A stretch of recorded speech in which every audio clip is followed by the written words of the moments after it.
A figure stood behind him. It seemed to have long arms and thin fingers reaching toward the inmate's neck. Suddenly, the figure turned its face toward me. It had no eyes, no mouth. My hand began to tremble. Then the radio came back on, and someone was shouting from the other side, "Get out of there, Jack! Get out now!" Imagine being locked up, but the real terror doesn't come from the bars. It comes from the shadows. Today on the channel Echoes of Shadows, you'll hear spine-chilling true stories told by those who survived endless nights. Share your own supernatural experiences in the comments below. Subscribe to the channel so you don't miss the upcoming stories. Thank you very much. Story 1: The Curse of Pavilion 4. My name is Jack, and I used to work as a corrections officer in a small town called Norwood, Ohio. I had been on the job for nearly 5 years, and I thought I'd seen it all. Fights breaking out, escape attempts, contraband smuggling, you name it. But nothing, absolutely nothing, prepared me for what happened on that one shift.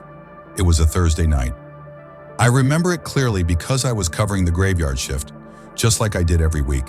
The prison, the old Whitfield Correctional Facility, was a bit isolated, set off from the main highway and surrounded by thick woods.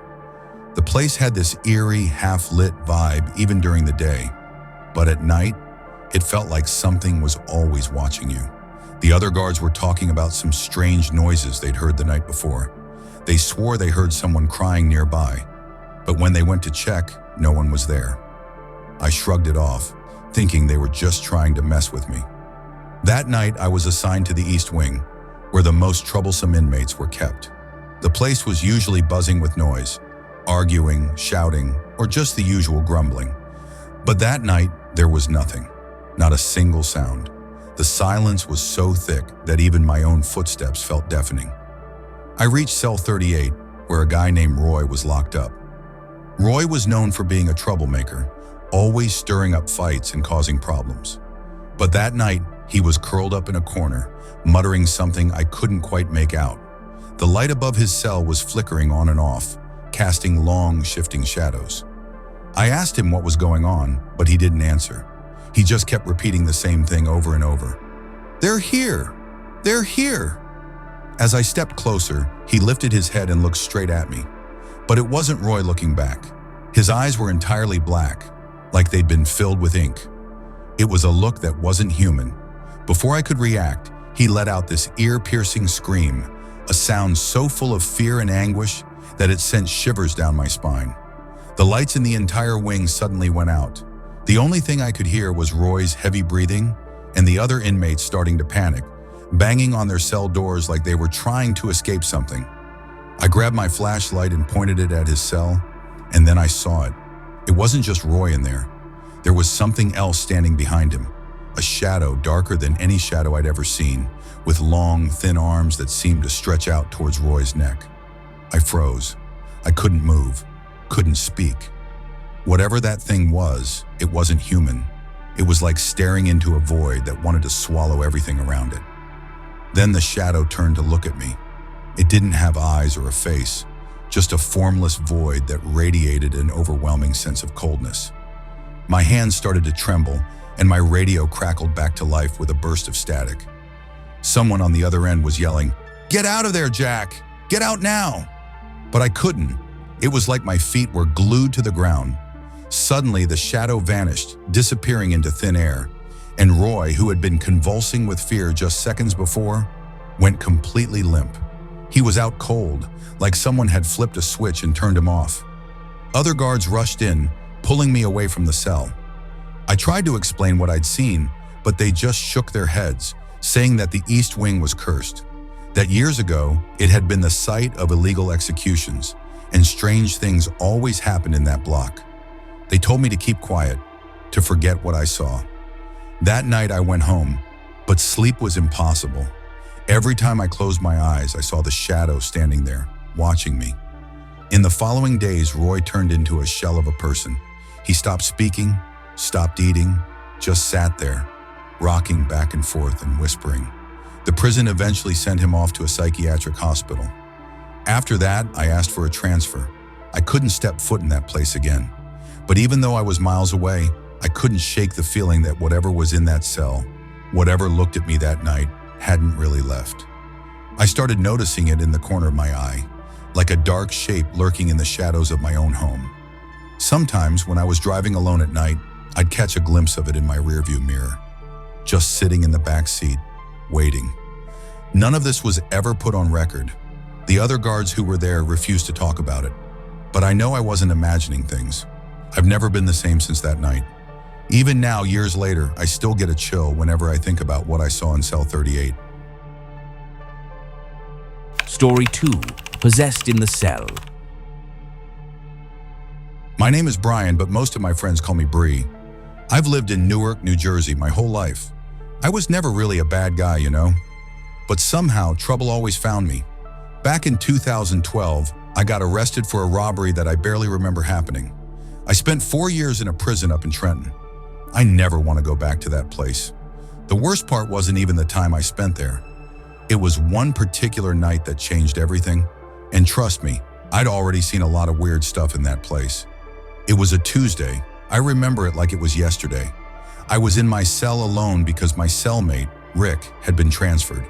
That prison was bad enough as it was, but being alone was hell. The noises from the other inmates, screams, metal clanking. It was like that every day. But that night, the silence was the first thing that made me uneasy. Out of nowhere, everything went dead quiet. It was like even the other guys stopped breathing. I sat on my bed staring at the moldy wall, trying to figure out what the hell was going on. That's when I started hearing a voice. At first, I thought it was one of the inmates messing around late at night, but it was low, almost a whisper, and I couldn't make out what it was saying. It felt like it was coming from inside my own head. I started sweating, but I kept telling myself it was just my mind playing tricks on me. Then the voice got louder, and I realized it wasn't just one voice. It was several, all talking at once. I got up from my bed and walked to the cell door, looking out into the hallway, but it was empty. No guards patrolling. The whole block seemed abandoned. And then I saw it. In the cell across from mine, a shadow stood there staring at me. The guy was huge, but I couldn't see his face. It was like the darkness swallowed him whole. I just stood there frozen, my heart pounding hard. I tried to yell for help, but no sound came out. The shadow then started moving slowly, and I smelled something rotten, like spoiled meat. I knew this wasn't normal, but I couldn't take my eyes off that thing. The shadow took another step, stopping right in front of my cell. I had never felt so terrified in my life. I backed away until I hit the cold, damp wall. That's when it started speaking. I don't know if you can call it speaking, though. It was more like a growl, a sound I'd never heard before. Each word seemed to tear the air apart, and with each one, my body trembled. It raised its arm, and I saw that the hand was covered in deep cuts, dripping a thick, black liquid that splattered on the ground and disappeared. I couldn't make sense of what it was saying, but then suddenly I started understanding a few words here and there. It called me by my name, spoke about my past, things no one in that place could have known. It mentioned the day I broke my leg at school when I was 10. It brought up my first kiss with Emily, which happened in a hidden corner of my grandma's house. I couldn't believe it. How could something like that know these things? I started to panic. That's when I realized that Shadow wasn't just some random guy. It was like I was staring at something that shouldn't even exist. The shadow began to enter my cell. It moved right through the bars like it was smoke. I shut my eyes and started praying, but it laughed. A deep laugh that made every hair on my body stand up. Suddenly, flashes began to fill my head. Images of things I had never seen. Bloody bodies, deformed faces, children crying, everything mixed together like a nightmare I couldn't wake up from. I fell to the ground, my head pounding. The shadow crouched down, and I felt its hot breath on my face. I opened my eyes for a split second and saw, just for a moment, a distorted face. White, empty eyes and a mouth filled with sharp teeth. It started whispering in my ear. "You think you're getting out of here, Brian? Nobody leaves. They're waiting for you." What happened next was a blur. I remember feeling an awful pain in my chest, like something was trying to rip my heart out. My body shook violently, and I started seeing shadows coming out of the walls. Disfigured faces, hands grabbing at me, pulling my legs. I felt like I was being crushed, while that main shadow kept laughing. When I woke up, I was lying on the cell floor, drenched in sweat, with my shirt torn. The guards said they found me like that, screaming, thrashing around like I was possessed. I never told anyone what I saw. Who would believe it? I spent another year in that prison, and nothing like that happened again. But to this day, I still hear those whispers sometimes, especially when I'm alone. When I got out, I went back to Newark and tried to get my life back on track. But nothing's been the same. I'm scared of sleeping in the dark, of looking in the mirror for too long, because I know that thing is still waiting for me, and it won't stop until it takes me for good.